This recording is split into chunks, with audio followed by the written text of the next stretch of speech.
My name is Charles Harrell with the Veterans History Project. I'm in Bedford, Virginia today, interviewing Mr. Albert Kaper. Yep. For the record, Mr. Kaper, today is October 8th, 2008. Would you state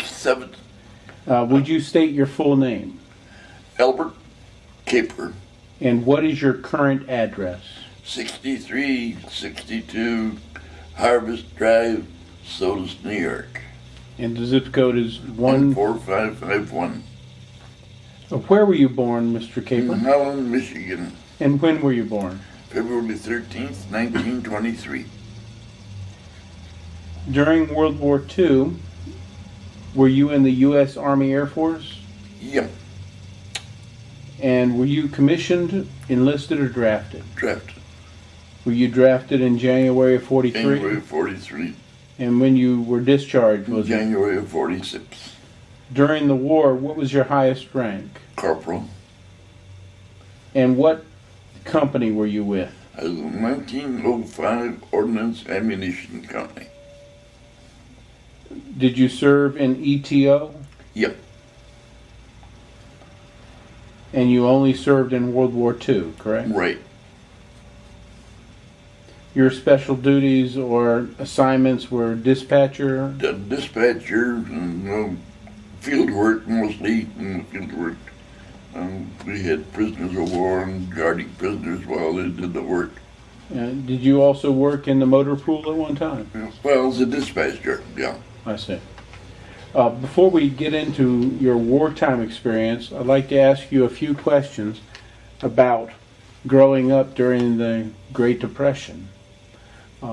You're from Michigan. Yep. How did your family end up in Michigan? Well, both of my parents, of course, were born in Holland, and my dad, came over from Holland when he was a young boy, and they settled in Holland, Michigan. My mother, she came over, she was from a large family in Holland, and when she came over, she was probably, I think, around 15, 16, and they settled in Rochester, in the Dutch section of Rochester. And then, of course, things went on. My dad happened to come over to visit in Michigan, in Rochester, and he met my mother, and that's how, eventually they got married, and then my dad took my mother and they went back to Holland, Michigan. And then, of course, my dad, he was, you might say, he worked in veneering work in the piano factory, and then the Depression came, and him and his brother decided that they would buy farms out in a small town called Hamilton, Michigan. And my uncle, his name also was Albert, he bought a pretty good farm. My dad bought a lousy piece of property that had to be, you might say, cleared. It was, all trees and so forth. And there was part of the property, from what my, was told, they worked, a little bit. And then in the meantime, my dad wanted to clear more property.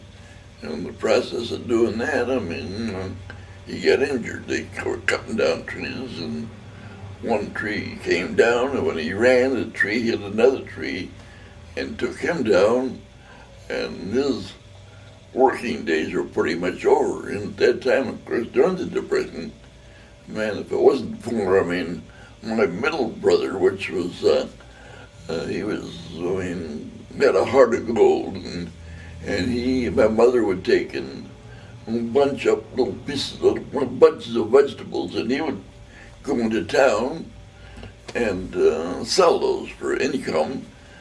And then, of course, those days, neighbors were neighbors, and then the neighbors supported us for a long time. So your dad was injured? Yeah, my dad was the ribs on one side got broke. And of course, they never had hospitals they went to or anything like that. The doctors bandaged him up, and And he was laid up, I mean, and for a good long time, of course. And then at that same time, my mother had several brothers, but the one brother we always called our rich uncle. He was a chauffeur here in Rochester. And then after some actors had come and moved to Rochester, he'd find my dad a job there. That was during the Depression? During the Depression, yeah.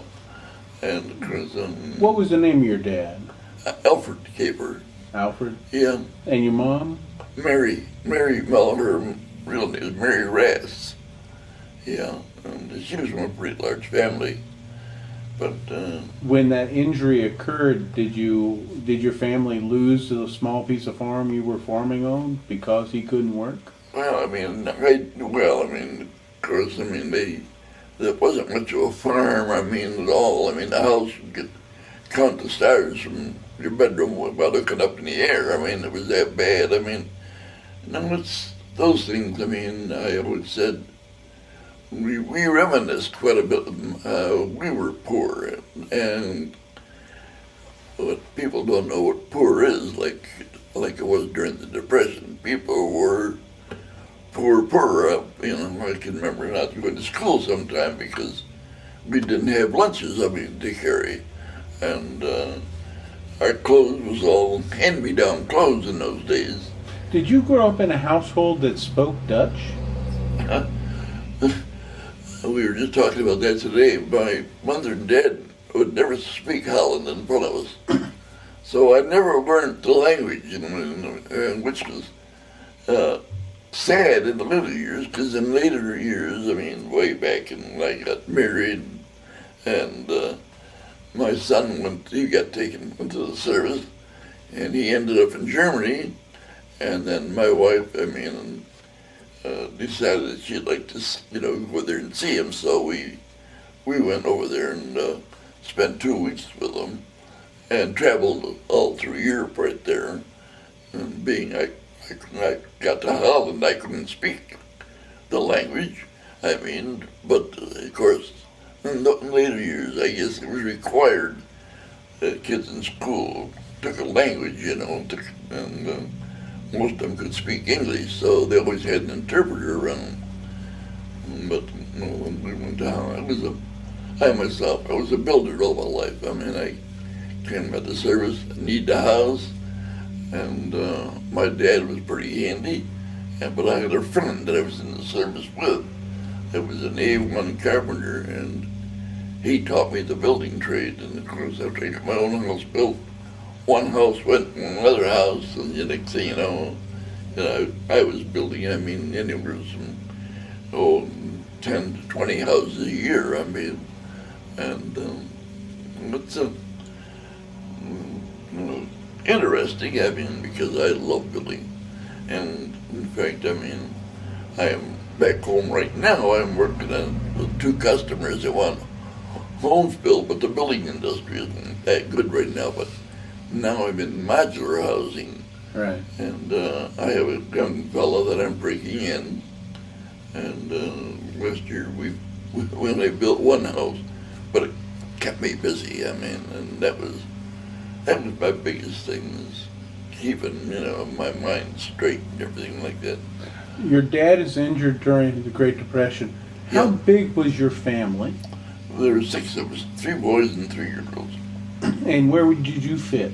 First was my 3 boys. I was the youngest, and then after 3 boys came 3 girls. And my other 2 brothers are passed away, but my 2 others, my one sister passed away, and my other 2 sisters lived close by. And so once a month, for some time now, the 3 of us get together, and that's why we just reminisce about growing up, and we sort of laugh about, the way things were. My dad, after he got, better and everything, and we came to New York State, and he worked for what they called the WPA, one of Roosevelt's programs. And but my dad was a real tough old Dutchman, a very hard worker, and a very good provider. still a pretty religious man. Did he speak with an accent, even in English? No, not much. No, Did you know your grandparents? I knew my one grandfather, but it's been interesting because one of my grandchildren, I have two grandchildren and three great grandchildren, but my oldest grandchild, worked for me for a while until I fired him, and he kept in the building business, and today he's in Florida, busy as all get out. And my younger grandson, he teaches. He's a teacher in a little town right near us, right there. But they're both doing very well. If we go back to the Great Depression, your family's out of work and you move to Rochester to live near your mother's family. Yeah. Right? And your dad there gets a job with WPA. Yeah, for quite a while, and then later years, he worked for the railroad. Okay. Did he characterize himself as a Democrat for Franklin Roosevelt? No, my dad was never much of a politician. He was more of a God-speaking person. My dad was, and us kids were brought up. I was in the Dutch Reformed Church, and as a kid, did you go pretty much every Sunday? Did you go to church every Sunday as a kid? In Michigan, as poor as we were, we did. But when we came to Rochester, and then we finally found a house in a small town called Lincoln, New York, and they had a Baptist church there, which was the only church there. And my parents, went there for, I don't know, maybe one or two Sundays. And my dad was not a person that you never heard him swear. And evidently, when he came out of church, a couple of farmers were talking about the weather or the crops or something. I don't know what it was, but the language they were using was pretty rough. And my dad never went back there to church. And then in later years, they moved around several times there, and always rented until I went to the service. And then, they finally found a little house, and they bought that. But no, my dad, he didn't go to church. Then they started church again in another little town called West Walworth, New York, and they started church there. And of course, then I went to the service. Tell me about your schooling as high school. Did you go through all of the years? Yeah. I graduated out of a little school called Walworth High School. Did you like any one particular subject? Math. Yeah, I was what you call good in math. And of course in later years, to this day, I don't believe in calculators or anything like that. I can add as fast in my head as I can with a calculator. And, were you involved in the Boy Scouts when you were a kid? Yeah, I was for, a short while, and we had a Boy Scout leader that another fellow and another kid and I, in fact, their birthdays were the same day, and he belonged to Boy Scouts, and we felt that our scout leader, what do you call it today, guy that messes around with young boys. Oh, what? And we turned him into the principal. And then our scout troop broke up because we couldn't get another leader in, of course. That must have been pretty sad to hear that. Yeah, during my years, in the Scouts, I'm still a farm boy, and we did different things. We could a mammoth big park right near me called Webster Park. And as a Boy Scout, I mean, I helped clear that orchards out of that park. I mean, we had to cut down trees and stuff. The land was donated by a well-to-do family in Rochester, New York. And now it's a real mammoth big park in Webster, New York. As a kid, were you a outdoor camping type of kid and hunting and fishing? I loved hunting. Yeah, I had a terrifically hunting dog that a farmer gave me when I was a kid, and that was a German short hair. And I used to just enjoy coming home from school and taking that dog for a walk. I mean, just to watch the dog work pheasants. What was the dog's name? Do you recall? Spot. Spot. Oh, yeah, and Spot died while I was in the service. And that was a pretty sad day when my sister wrote me. Yeah. And I just, I'm very temperamental. I mean, where I live now, my friend, she raised Shih Tzus, and I had one of my own, and it got messed up in a bee's hive, ground bees, and strangled itself. And Oh. I mean, it took me a long time to get over it. I mean, it was. In the late Great Depression, people had so little money. We had nothing. Nothing. No, when we moved to Michigan, my dad, I mean, as another income, he had an old panel truck, and he went around to several farmers and picked up eggs and certain vegetables, and he had some egg root in Rochester. He had a few customers there that he would sell them to make a few dollars, and it was the things we reminisce about how funny it was. And he would stop at a local bakery, and he'd pick up day-old baked goods like cream puffs and stuff like that. And my mother would push 2 or 3 of those into a bag, and that was our lunch. But when we got to school, here were the kids around school seeing us eating these delicious cream puffs and everything. You know, they thought my family had oodles of money, and we would swap the cream puffs for sandwiches. I mean, so, no, I had a good, a good life growing up, as poor as we were. I mean, Did you go hungry anytime? Hmm? Did you go hungry anytime? Not really. No. I mean, we always had good neighbors, and my dad was a good provider. And there, of course, back then, they didn't have food stamps, but they did have what they called I think they called him a relief officer. They would bring a surplus, like grapefruit and cheese, stuff like that. And, but as far as going hungry, my mother, I mean, when we were out in the country, I mean, during the Depression, we had 1 cow and 1 horse that they worked with.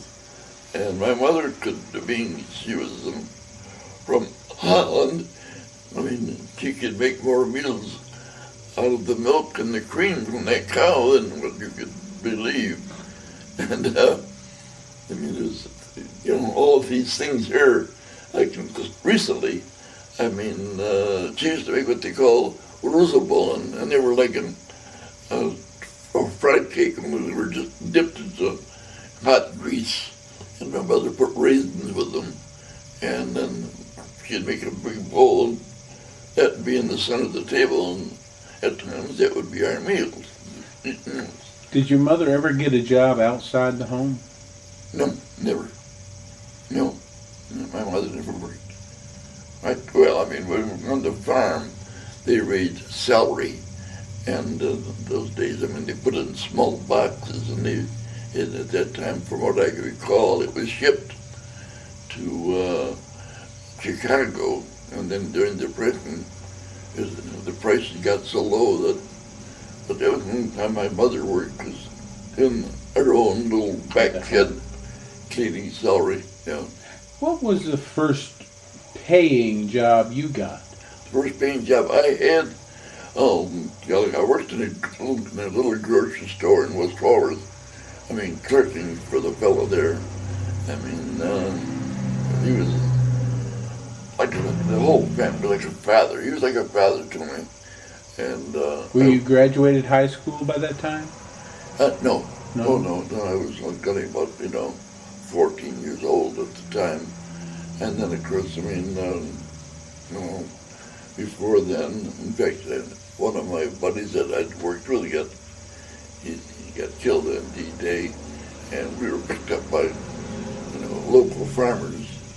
And then, I mean, our mother would make us a sandwich and a bottle of Kool-Aid, and we'd go there and we'd work, in those days you did everything right, and work weeding carrots and weeding beets and stuff like that. We never saw the money the farmer paid our parents. I mean, but us kids, we all grew up the same way. We were all poor. So you thought nothing of it. I mean, your dad on Saturday night would give you a dime, and with that you could buy 2 or 3 candy bars, and that was it. I mean, Did you go to the movies in the Great Depression much? Never, no. No.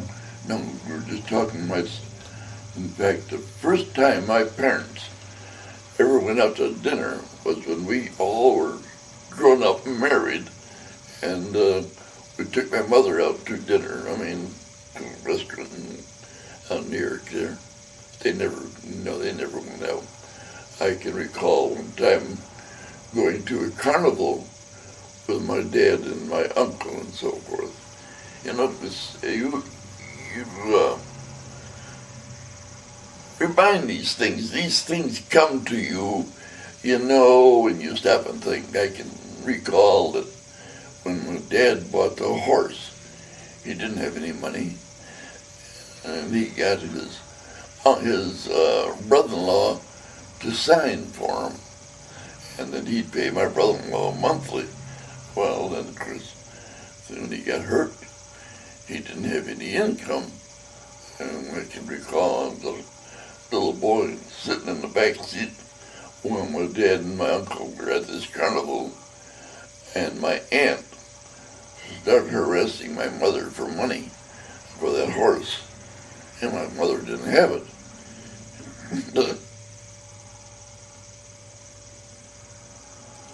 Well, as when you graduated high school, did you have a job by that time that was paying enough? Oh, as soon as I came out of high school, I went to the American Can Company, and worked there for a short while. And my middle brother was working at Kodak, and he always said, "Al, get into Kodak, And so I would go to Kodak. I put my application into Kodak, and of course they asked, what would you like to do? And I'll do anything, I just want a job. And so I got into Kodak, and they sent me to school, what they call a mechanic school, where you learn to be a lathe operating machinist. And they sent me there, Kodak did, and I would go there nights, and then work at Kodak during the day. And of course, that's when I started building my house. And after I got my house built, we formed a 3-4 man building company. And of course, we were just young kids, This is before the war, right? Huh? This is before the war? Before the war. Oh, yeah. Yeah, and I worked at Kodak. And then, of course, the war took me. But my time went on while I was in the service. And when I came back out, I went back to Kodak again, In those days, you were making 60 cents an hour, which was good money, at those times. And then I got married, and my wife worked for a company called Hickox. And they made billfolds and suspenders, and she was a designer for them, and I think she made something like 40 cents an hour for them, and that's how we, of course, I mean, we built our first house. I mean, my wife and I, we worked together and built it together. I mean, it was good. As the 30s crept on, it looked like your situation was getting better. Yeah, I would say it was getting, because my dad always held down two jobs. He would always find something else to do. There was a lot of people who couldn't find jobs and were going into CCC and other agencies. Did the idea of going into the Civilian Conservation Corps ever come into your mind? No, I mean, of course I was young at the time, no. I mean, I had friends, I mean, that were older than me. They went into, they called it CCC or something like that.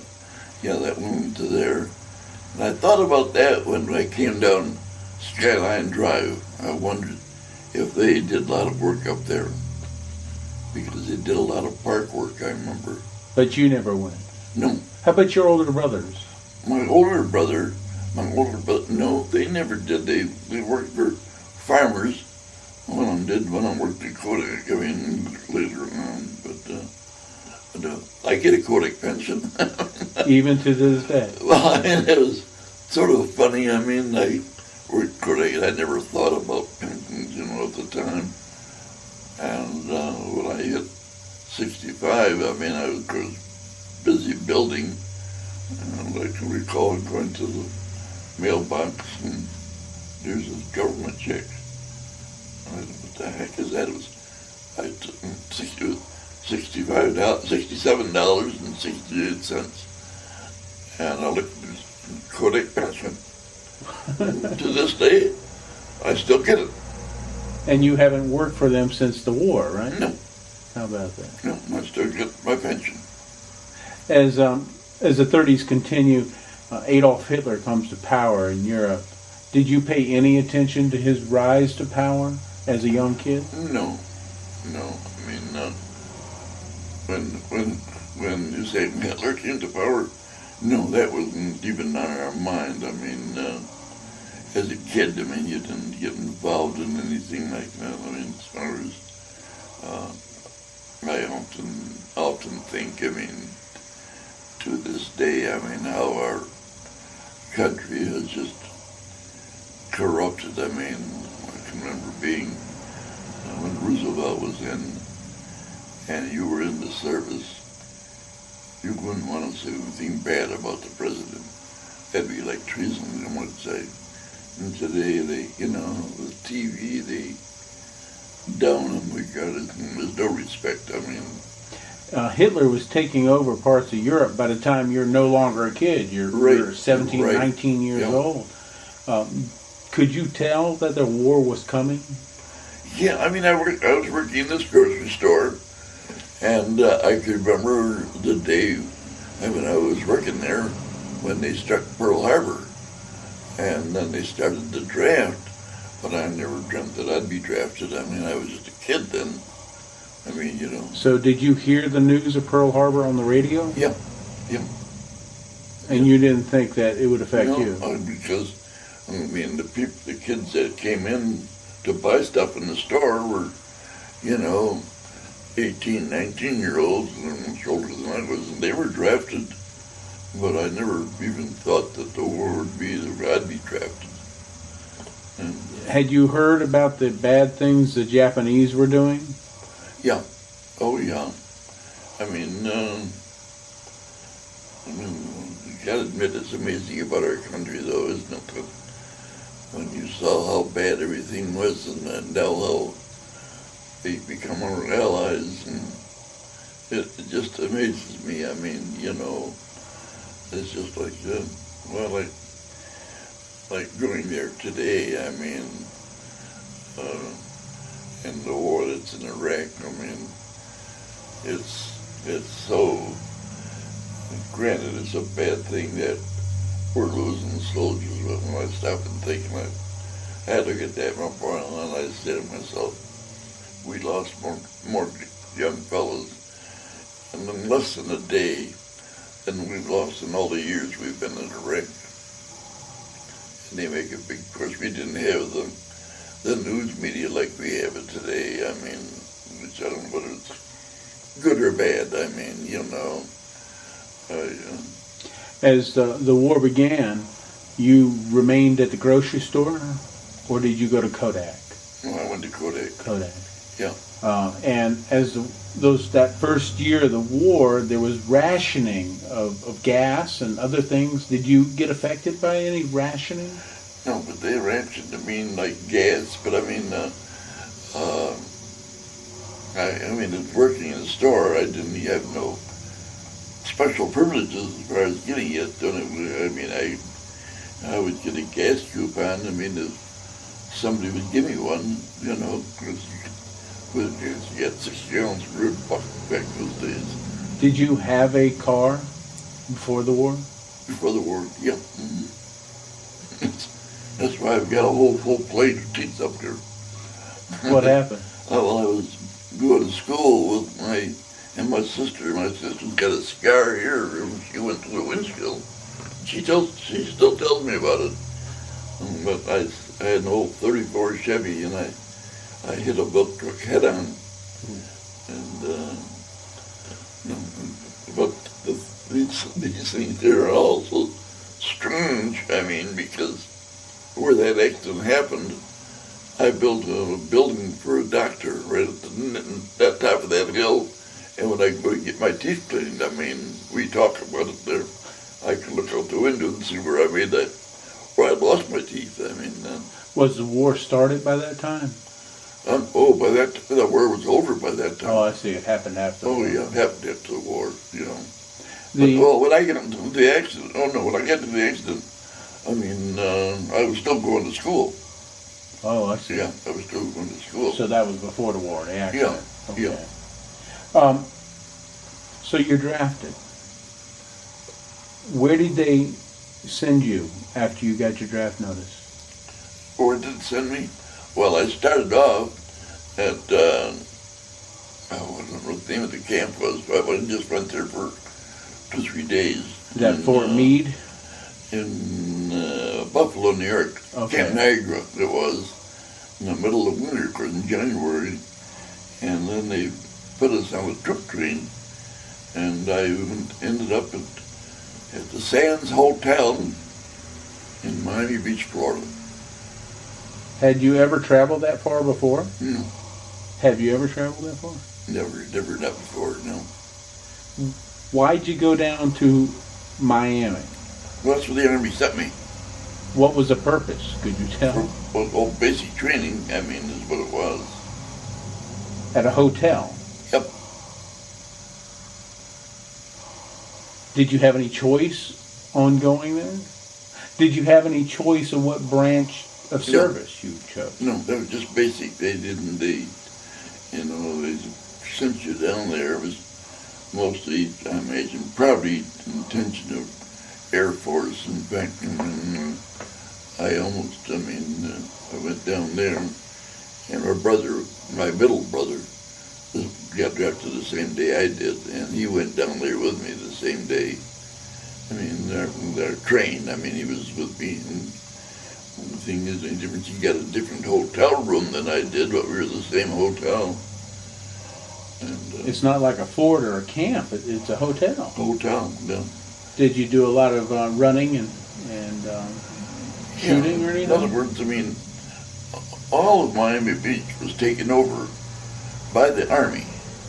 I mean, the beautiful golf courses, I mean, was where we did training. And then we had the rifle range, I mean, there, and that belonged to somebody, I don't know who at the time. And the restaurants there, the big restaurants, was where we had our movies and stuff like that. We ate. The restaurants were our mess halls, and the movies where we saw training film. So Miami turned into a big army camp? A big army camp, yeah. I did not know. Miami Beach. Okay. Miami Beach, yeah. How long did you stay at Miami Beach? Oh, boy. Less than a year. I mean, I don't know just how long it was. Were you physically fit? Yeah. In fact, I mean, they started moving me around. I mean, they thought that I was going to go more into the Air Corps, but they didn't discover, I mean, that I had the false teeth I got at that time were so perfect that, I mean, I can remember, I mean, where the doctor looked at me and he called over another doctor and he says, look at, he said, can you believe those are false teeth? I mean, you know. But that was when we got shipped out of there, because we could go on all night long here with it. What happened was we were called down, I mean, we were on the 20 some odd floors, and when you once came down, I mean, that was it. You didn't go back up unless you wanted to walk back up. You couldn't use the elevators. But we were called down to ship out, and our whole bunch of young fellas, and our brother stood next to me. We figured out, you know, we were going to be together. And they called out all the names, and when they got through, I was standing. And my brother says, what's going on? And Johnny says, I don't know what's going on. I have no idea. He says, well, how come you're not going to go out with me? I don't know. And this guy that got us all lined up, he says, I mean, Al, he says, you can go back to your room, he says, and tomorrow morning you've got to report to the National Hotel, which was for all more of a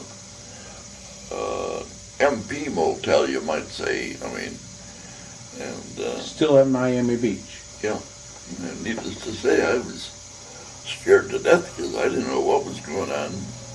So I had to report to the National Hotel, and here, to me, I mean, I was very respectful to a fellow that wore one stripe, and here I had to go meet a colonel. And so I go there, and I didn't know much about saluting the colonel and Frank. I just sit down, and then it all started to come back to me as a fact. I mean, when I was interviewed, they asked me my nationality, and of course, I mean, to me, I was Dutch. Well, to them, Dutch was German. And they start to interview me if I knew any German people. I mean, you know, at that time, of course, the war was going full force at that time. And I said, well, yeah, I just, you know. And they said, what do you mean? I said, well, there used to be a German fellow that come in the store. I said, when I was a kid working in the store. And I said, and the fellow I worked with was a die-hard Democrat. And this German guy was talking about the war, about Roosevelt. And my boss, he didn't care about keeping customers. He just ordered them right out to be, you know. He said, well, do you know what this German fellow's doing? I said, I know he's working in an ammunition factory in Rochester, New York. Well, needless to say, man, I mean, it was a bad time. I mean, they went to interview my father, and it scared the dickens out of my dad. I mean, you know, you're my dad was, I mean, you know, come from Holland, was a little boy, and you know, I don't know, in fact, to this day, I don't know if he was ever an American citizen or not. We never talked about that. But they interviewed him, and my mother wrote me a letter about it at the time. But that led to from one thing to another. I mean, Before we leave that, what happened to your brother? Huh? What happened to your brother? My brother, he got shipped out, and he ended up at Santa Anita Racetrack. The Army took that over, and with the 8th, and he ended up in the 8th Air Force. Okay. Yeah, he was in. He was in the place where they put the bombs in the plane, and he was only just about 20 miles from me when I was in the 8th Air Force. So he wasn't flying, he was No. doing something close to what you were doing. Close to, yeah. I mean, he was attached to an airplane, I mean, you might say. And of course, he was married, and I wasn't, so I had, you know, much better income money-wise what he did. So did they, I don't want to use the word accuse you, but did they think that maybe you were a spy? No, no. But you can say, well, they, in a way, they made me into a spy. I mean, sounds crazy, doesn't it? As well. When I got to Santa Maria, I was shipped out to Santa Maria, California, and there again, I was called in to a high officer right there, and I went in there, and they gave me a nickname. I mean, like a nickname, you know. And they said, Al, I mean, what we want you to do, we know what happened in Miami Beach, and I mean, we've got all that in our records, but we want you to take and help us now. And if you hear anything in the company, I mean, where anybody is, I mean, talking bad about the government or something like that, you're supposed to report to us and tell us, I mean, and just put a little note on paper and deposit in the main office. But I never found out anybody, and I was glad when they got off my back when I got the... Because you didn't know how to speak German or even, No. or Holland, Dutch or anything. No. But I did that for just a short while I was in basic training. And of course, none of the fellows that I worked with, I mean, that I went in the Army with, they didn't know that, I mean, I was sort of a stool pigeon for them. I mean, it was a very distasteful job for me, and I didn't enjoy it a bit. I mean, when you were in Santa Maria, California, what did you do there? What was your job? Santa Maria? No, just all basic things. We bivouacked together. We went to rifle ranges together. We went on motor pool trips, you know, taking trucks here and there. And it was all basic training until, I mean, we got a notice for shipping out. Were you qualified on any type of weapon? No. I was going to go, I mean, with my background, I took an exam to go to ASTP, the Army Specialized Training Program they had, where they sent you to college. And I was all applied for that. And I was subject to be shipped out to go to college when, I mean, our orders were changed and I was shipped out to go overseas. Had you joined the Ordnance Company at that time? No. So where did they send you to get on the boat? In the Patrick Henry, Virginia. And what was the name of the boat you got onto?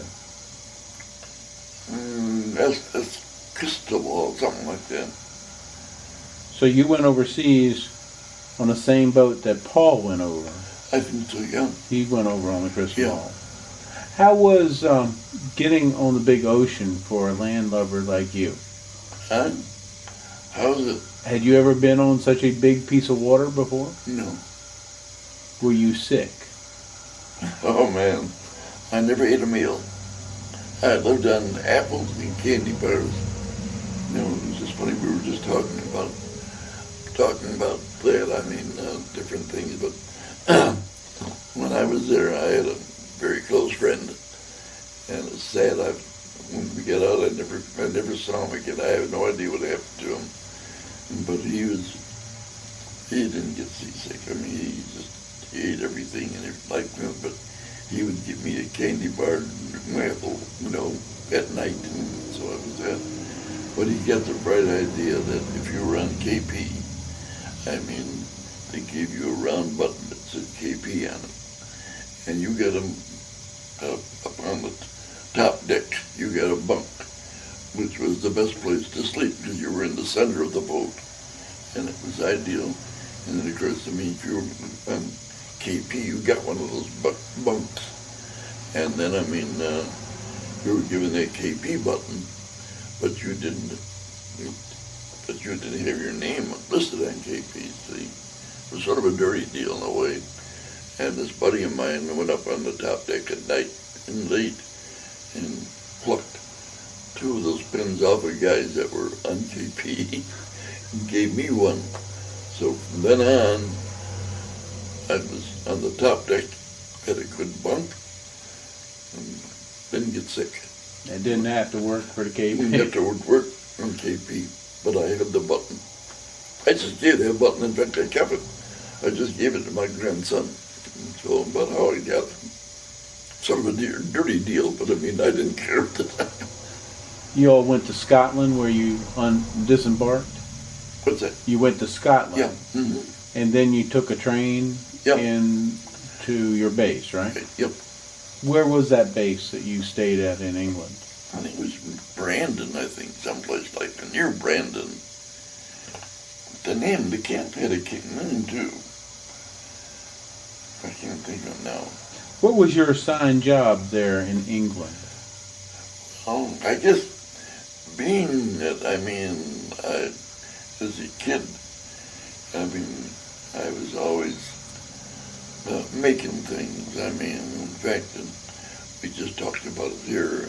Recently with another friend of mine that was a deputy sheriff, and we talked about how we growing up, And I asked him how come he became a sheriff, and it was a political thing, and he says, "Look at you, Al." He's like, "Remember," he says, "when you built our first tree house when you were a kid, and then you ended up being a builder." But I'm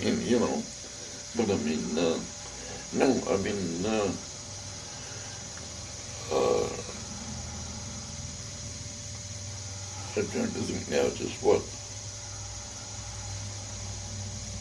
Where were we here? What were you mentioned building things. Yeah. Is that what you had to do when you got to England, is to help build That's something? right. When I got to England, they put me in charge of the post exchange.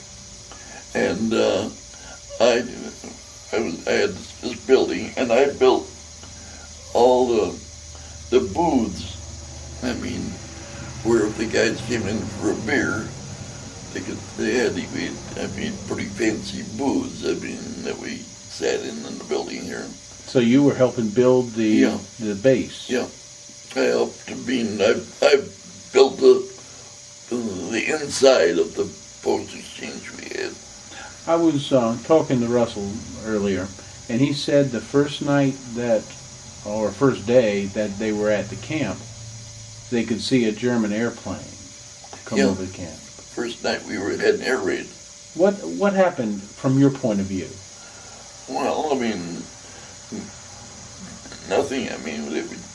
They told us because the 1906 was already there, and they had built, they might say French soldiers or something, trenches, and we were told to get in there.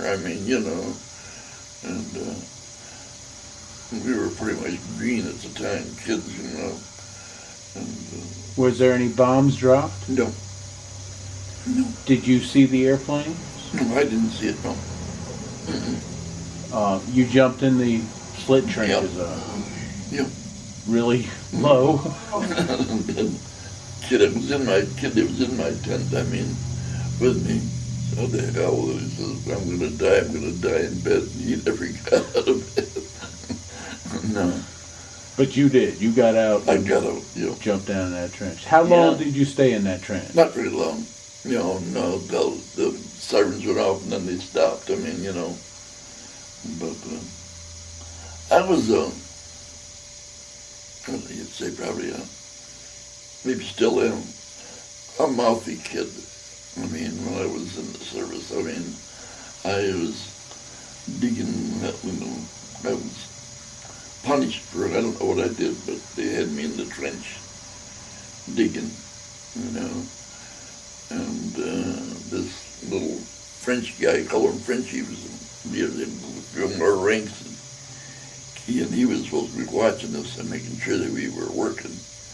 And I can remember him coming over to me and looking down, and he says, he says, "Kaper, when you get these things," he says, "you won't have to do that."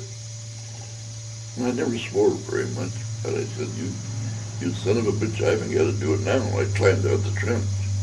Needless to say, I went back there a lot longer. And I learned then, As much as you don't like the guys, swallow it. I mean, What was your opinion about your commanding officers? well, I don't know. I never paid that much attention to that. I mean, we had one major that came into the company for a while. It was a drunk, and we had one lieutenant. I mean, which of course, at those days they were called shaved tails. You know, they come out of officer training school and given a bar, and they were, you know, superior to you. And but we had one that was with us to these reunions we had here until he had a heart attack. But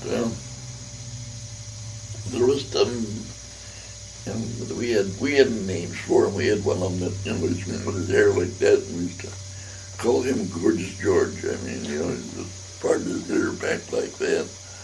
And then, I mean, the worst thing is, if one of them wanted to go to town, they would appoint one of us kids as their drivers. And none of us liked that, but I was appointed the driver one night, I mean, for an officer, and I had to take him to town in the Jeep, and then wait until he had his beer or whatever he was doing, and bring him home. And you know, you didn't speak much. I mean, just did your job, and that was it. I mean, So who ran the company? Who seemed to be the guy? He was a major. No, he was a major. I mean, yeah. Yeah. But how about the sergeants and first sergeants? Were they like the everyday runners of the company? Some were and some weren't. I see. Yeah, I mean, you can, when you mix 180 people, you know, you would get quite a variety of guys. I mean, we had a lot of Jewish officers in ours, you know, and company. And one of them, I mean, he came to our reunions for a while, and we'd still harass him. One of them was what they call Eli Hefner, I mean, and he was a bookworm. And whenever he traveled, he always had a lot of books with him. Yeah. The war is continuing all during this time. You're in England. The bombers are taking off. Do you ever see the massive number of bombers fly over your base? The biggest mass we saw was on D-Day. And D-Day, I mean, we were not too far from the shoreline, and we saw, I mean, a lot of them going over that were towing gliders. Towing gliders? Yeah, they were transport planes, and they were towing gliders. And of course, on your main plane had paratroopers, you know, in them, and then they would tow a glider with, you know, fellows in them. And of course, that was the early morning of D-Day. What was your job by that time? Were you still working as construction? No, let's see, by that time, let's see, I think I was still in post exchange at that time. I held that job for quite some time, yeah. Then I was also a mail carrier for a while that's before Paul was. Yeah, I was that way for a while. And then I went out in the field. And, when you were in England, were you doing the mail carrying there also? For a while, yeah. But you weren't supervising Germans, No. prisoners by that time. D-Day comes, and it must have hit the news pretty big. Did you hear much? Yeah, we got the news very fast. I mean, there was a paper called The Stars and Stripes. In fact, I still have a copy to home. I mean, of that. But D-Day, I mean, I don't know. We knew it was going on, but we didn't know just, I mean, how big it was. I mean, because it wasn't, I don't remember really, it wasn't too much after D-Day that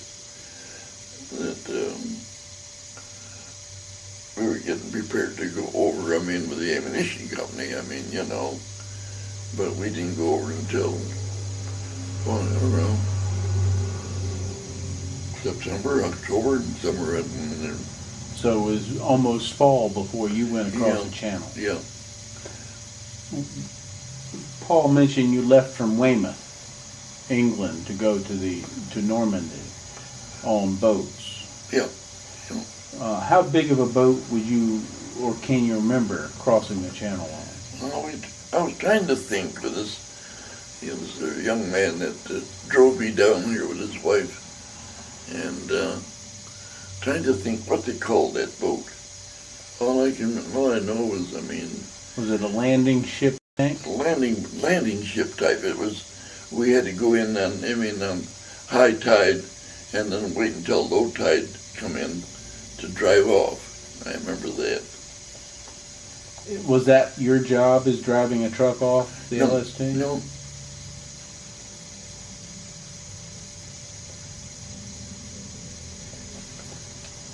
When you landed at Utah Beach, how'd you get off the boat? Did you walk?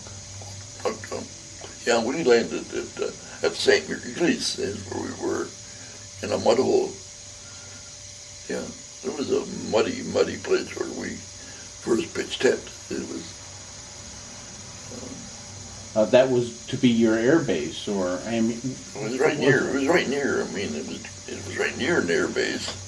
I mean, because my older brother, came into the service quite a while after I did. I mean, and the war was really going then, and they were getting ready to hit Italy. And we talked about it in later years, I mean, because we didn't realize the time. And when he came in, he landed at St. Mary's at first and marched right by our company, and we didn't know it. And to go to an airstrip to get out on the plane and then fly to Italy. And he got the worst of it. He was in on the beachhead there, and he got hit in the head. And when you were at St. Mary's, did you see any damaged tanks and dead or wounded? yeah, there was some damaged stuff there. I mean, in fact, I mean, I was trying to think. My wife and I went over in 1967. There were still some of the bunkers were still there. I mean, I imagine they kept them there. I mean, of course, the cemeteries were, I mean, as far as you could see. I mean, and I went there because I wanted to find out where my friend was buried, and I didn't find it. I took pictures of it and brought it home with me. How'd you know about your friend? Was he in your company? No. Just a buddy of yours. He was in the gliders, and he got killed there. And of course, they buried him in one of those cemeteries there. I can't think of the name of the cemetery, what they called it, but he. In fact, I mean, it wasn't just too long ago. I talked to one of his. What would it be? Cousin? No, it wouldn't be his cousin. Let's see, he got killed, and then his brother's son, the nephew would you say maybe. Yeah, he's a painter now. I just was talking to him about Danny and getting killed over there. And we had a long talk because they never, found too many people that knew Danny at the time. The family had broken up and married and everything else, But I grew up with Danny, and we were good buddies. You didn't know that he got killed until after the war? No, I didn't know until after the war. There was three of them, Danny, and then there was a kid by the name of Oakley Crane, and he was a paratrooper, Oakley was, but Oakley got killed, I mean, in Germany, stepping on a landmine that was hidden here. It wasn't even in the battle, and he got killed with a landmine. Did you see any landmine fields while you were in Normandy? No. What was your primary job there at St. Mary Glees? St. Mary Glees? Oh, that's when I was getting, I mean, on guard duty and stuff like that. I did not have no end job. I mean, you were ready to do whatever you were told. Yeah, whatever you were told to do, you did. All I remember was a mud hole. I can remember that because I was telling my friend. I mean, I got injured here and I couldn't button up my own pants. And I went to the bathroom and I was telling him about.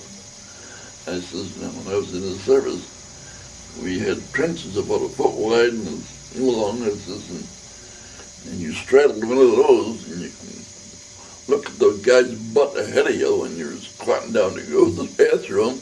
I says, and then your toilet tissue was on a wooden stake in the ground. If it rained, it got wet, so you were, using wet toilet tissue. But I was just telling him about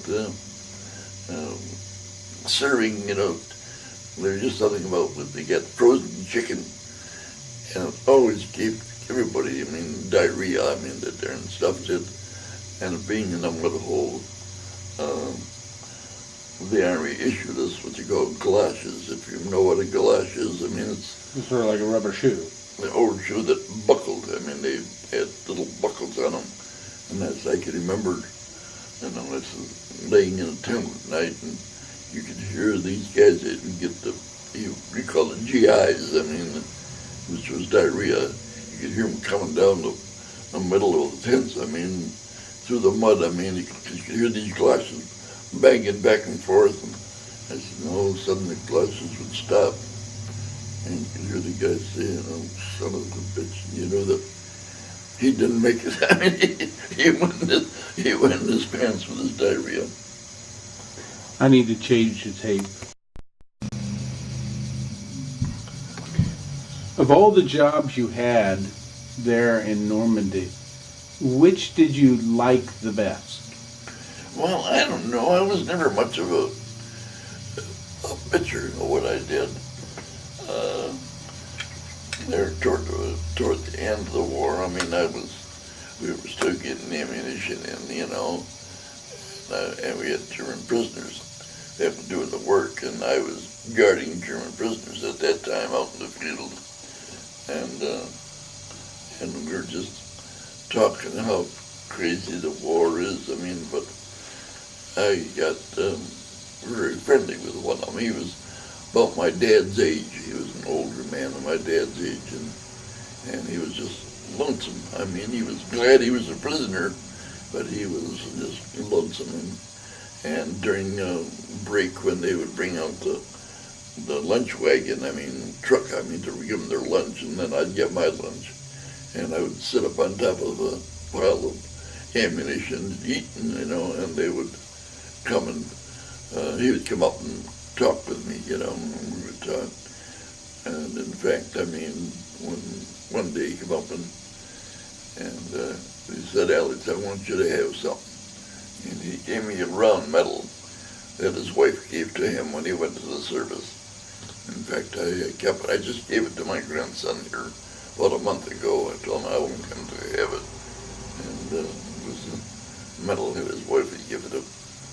But Could that German prisoner speak English then? He could speak very good English.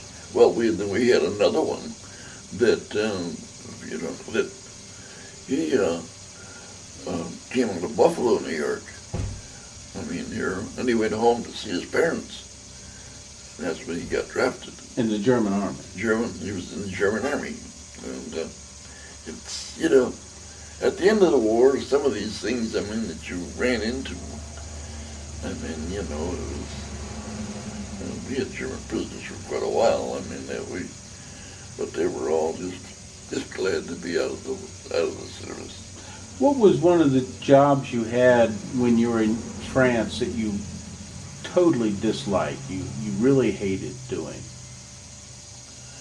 Golly, I don't know. I mean, I always had a good bunch of friends. I mean, when I was in the service, I mean, I don't know what there was, but I always seemed to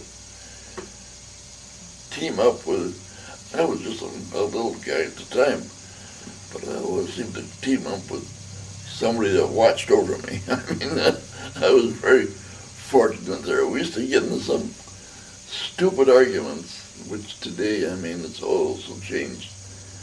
But that's still when your southern boys were still against the blacks. I mean, and of course you were still separated. I mean, the blacks had their own barracks and you had yours. And they knew, I mean, that I had nothing against the blacks, you know. And we'd be sitting around their tent. I can remember one night very much because I almost got beat up. But this one colored fellow, I mean, this one American fellow said to me, he says, you know, he says, would you want it? He says, would you want your daughter to marry a black fellow? And that's my argument there was, I mean, well, I mean, that'd be no different than, I mean, the black girl parents, I mean, marrying a white fella. I says, I think they still feel that they should be separated. And I says, I suppose you think a black guy's as good as you are. And like I said before, I was sort of a mouthy guy. And I says, yeah, and a hell of a lot better than you are. Well, he was up on his field, and this big old Irishman, his name is Shanahan. I mean, great big guy, and said to him, sit down. I mean, he was right with me. I mean, he just sit down, you know. And the guy sat back down. He knew better than to do anything with me, so. But, did you see any USO shows? I went to, well, my brother, of course, he was married, and he never had any money. He was sending all his money home. He had a baby at home too. So then I would, of course, I worked in the PX and I made money there along with my army pay. And I took and I'd call him up and say, can you get a pass? And we'll meet in London. And later I would take him. And then we would go to USO shows. Did you see Bob Hope or any famous people? No. The only one I saw was, well, I went to a movie when I was at Irving, Berlin, and he was on the stage introducing the movie. I forget what it was. Was it White Christmas? What movie it was at the time. But anyway, that's sort of when I saw him. And, when you got to France, did the quality of the food change versus what you were eating in England? Well, the quality it got better later on when we got Germans Really? cooking for us. Yeah, they could do more. I always said they could do more with our rations than what our guys could do. Yeah, they could make desserts. I mean, like you couldn't believe out of the rations we got. You know. While you were in Normandy, did you go to the beaches and look around? No, not that much. No. How long did you stay in Normandy before you moved to base? Oh golly. I wish I knew we were going to have this because I've got all that stuff in my picture albums, you know. I don't know how long we stayed there because we didn't stay at St. Marie Glisse that long, and then we moved to a town called Montdidier, and there in Montdidier we didn't have tents. We had we took over in a chateau. I mean. That's a big palace. A big building, like, you know, and that was our barracks because we had German prisoners paint the rooms for us, I remember. And when you had to supervise these German prisoners, did you have to go to a prison camp to get them? Yeah. Did you drive a truck, or were you just No, a I mean, guard? somebody else drove the truck. I rode in the back of the truck, I mean, supposedly guarding them. And did you ever have a confrontation with a prisoner? No, never. I mean, they were very, very friendly guys. I mean, every one of them, they were all older fellas, I mean, that we had out in the field. They had some younger ones that they had, I mean, that worked,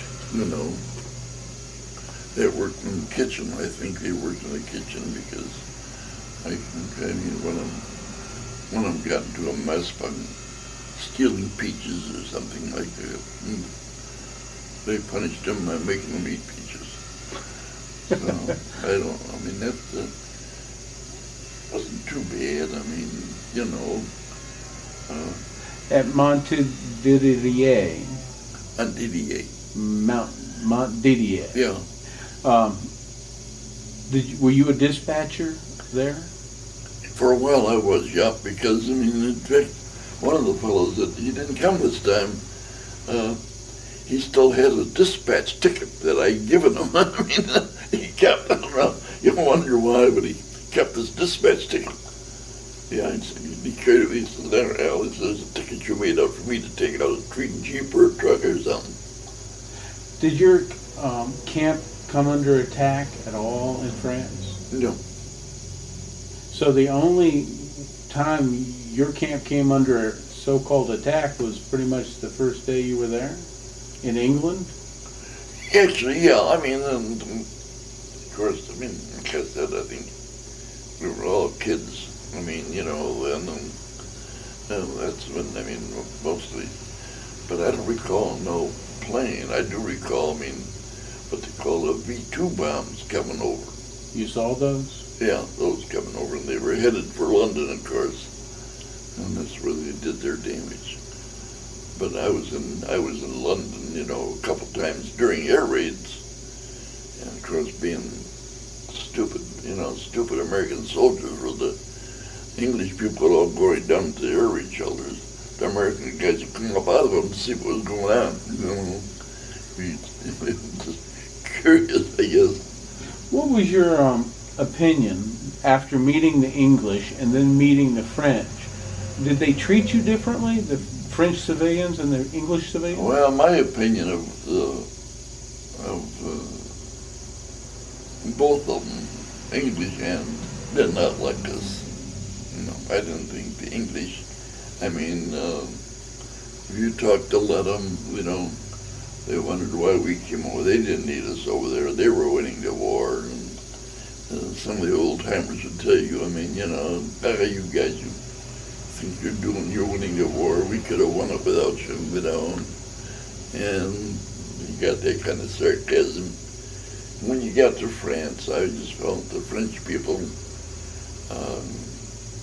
sort of were using you in a way to get whatever they could get. I mean, I can remember one old French fellow, I mean, he would, which was no harm in it, he would get his eggs. I mean, he tried to have us give him gasoline, but we wouldn't do that. But we would give him bars of soap or something for a dozen of eggs, I mean, that we could cook. And back in our tents, I mean, at night, if we wanted to have an egg, because we had our helmets, which we used for everything, and we'd cook eggs, and the helmet would have boiled eggs. So. Was there a time during the Battle of the Bulge that you thought you were in danger? No. Never at any time? No, I didn't feel like we were in any danger at any time. No. There had been rumors of German paratroopers being dropped behind the lines dressed as Americans. Yeah, well, that was, of course, more up in the front. I mean, that was during the Battle of the Bulge and stuff like that. The only real contact we had, that I can call it, that we had with German soldiers was when we first got there. I mean, in France, a couple of little French guys come up to our camp, and they called them Bosch. And they said, Bosch up here, Bosch up here. We're a couple of, 2 or 3 German fellows, soldiers. to get out of, deserted the army and stayed behind, and they were cooking what do you call it, trees, come on, hedgerow. They were cooking in the hedgerow, and here, I don't know how many of them there were, but there we were running up there with our carbines. No doubt in my mind, we scared the devil out of those poor soldiers. Here they saw these are Yankees with guns pointed at them, and we took those back to camp, and what happened to them, I don't know. You never fired your gun in Never. anger? But Never. you could shoot. You were a good shot. I was a good marksman, yep. To this day, when I went to see my son, my wife, he's always, my son was just like me, cocky. He thought he was a good shot, And we went to this one place where they had a candle lit, and if you put that flame out, it would take your picture, show them that. And I remember my son saying, "Dad, if you're so damn good to see us, put that candle out." See? So I pulled up and I shot and put the candle out. And I said, "Now let's see you do it." And he tried and tried and tried. I was just lucky. That's what it was with me, But I gave him that picture. I says, "Whenever you think you're good, just look at that picture of your dad shooting." The war turns bad for us in the winter, but then we regain the footing by January. Yeah. I've been told that soldiers were taking out of non-combat units like yours and put into combat units. Did you know anybody who was taken I out? think there were some of them. In fact, in our outfit, I think there was, 2 or 3 of them that were taken out. We talked about it during the reunions. We had, the only one I can think of, he's passed away now. I think his name was Eli left. I think Eli was put to the infantry, Did he make it, or do you not know? Yeah, he survived it and came to the reunions later on, but he's the only one I could think of. But you didn't know No. you were ever thought No. about being taken No. out? I was very, very, very fortunate. When the war in Europe came to an end, were you still at Mount Didier? I was on the leave on pass in Paris on VE Day. So what happened on that day for you? Well, I was with, I think it was 4 or 5 of us, and we had a room. I don't know how high it was, but we could overlook the main boulevard right there. And we went out the night before VE Day, and 2 or 3 of the guys got dead drunk. Because we didn't know VE Day was going on, and they were laying pretty well soused up in our room, and we could hear all this noise going on down below. And we looked out the window, and here the boulevard was just full of people. And we had to go down and see what it was, and that's when war's over, we just heard screaming, and we got down there, and of course, being American soldiers, they were pretty excited with us and everything. So that was about the only thing we had. But I was on pass at that time. After the war in Europe is over, the war is going to shift toward Japan. Were you scared that maybe you would be picked to go to Japan? Yes, I didn't know what was going to happen. And then, of course, the war there came to an end. Where were you on VJ Day? On VJ Day, man, I don't know where I was. Did you get sent to Germany after VE Day? Were you sent to Germany for occupation? No, I was when the war ended on VJ Day, I was in a little camp called Camp Lucky Strike. They were named after cigarettes. And then I got shipped out, and I was sent to Kassel, Germany. And when I was only there for a short while, and then I shipped out for home. Do you remember the name of the ship there, riding home? No, and there again, I've got a copy of it to home. I mean, it's a victory ship. Oh, I don't know what the name was, but I got, they give us a newsletter every once in a while where we were, and a map on where we were, and what was going on. Did you get sick that time going home? No, I didn't get sick that time. Did you use the same method of staying out of work? No, I didn't have to. I mean, they had their own cooks at that time. It was a whole different thing that went on then. Yeah, they had their own. I mean, either that or probably guys. There are guys that volunteered that just loved to cook because they got good food to eat. You know, you always had volunteers like that. Not me. I've been told that by numerous veterans that if ever asked to volunteer, don't. Is that how you saw it? No. Volunteer No. for nothing? When I got out, and I was just saying when I looked at the guys, Clyde, Paul kept his uniform. Mine ended up in a garbage can in New York City.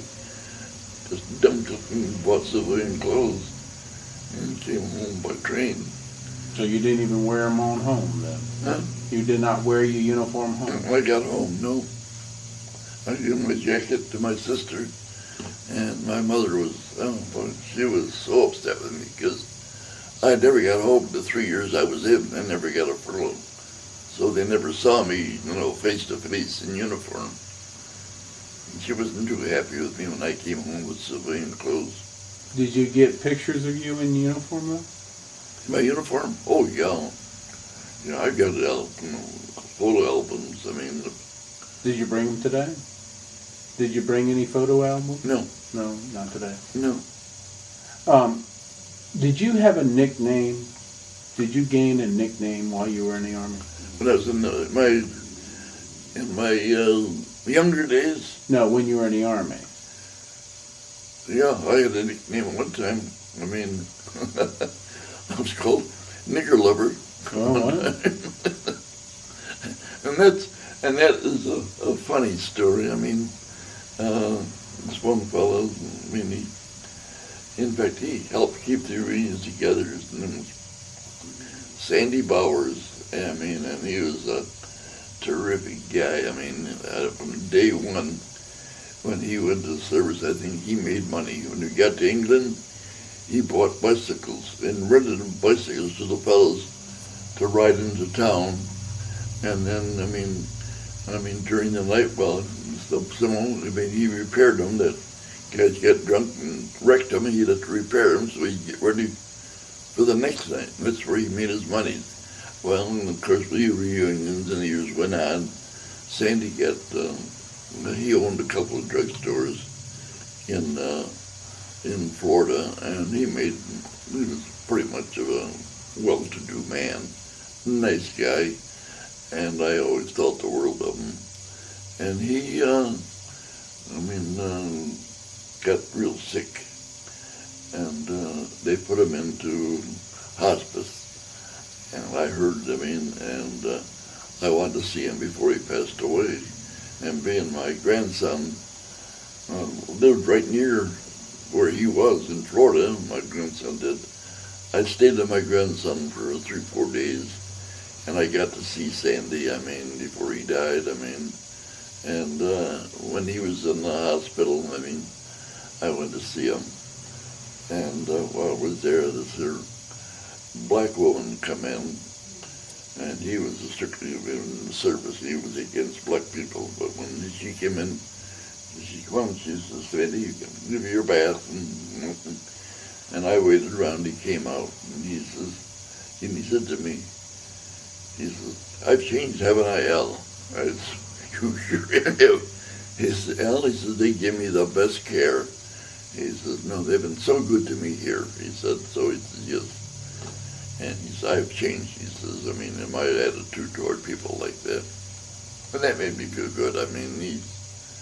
He was pretty much of he was always on my back. When he'd drive me You go to church Sunday, and he was sort of religious fella. He was a Baptist and Protestant, and he went to church every Sunday. He wanted to make sure that went to church every Sunday.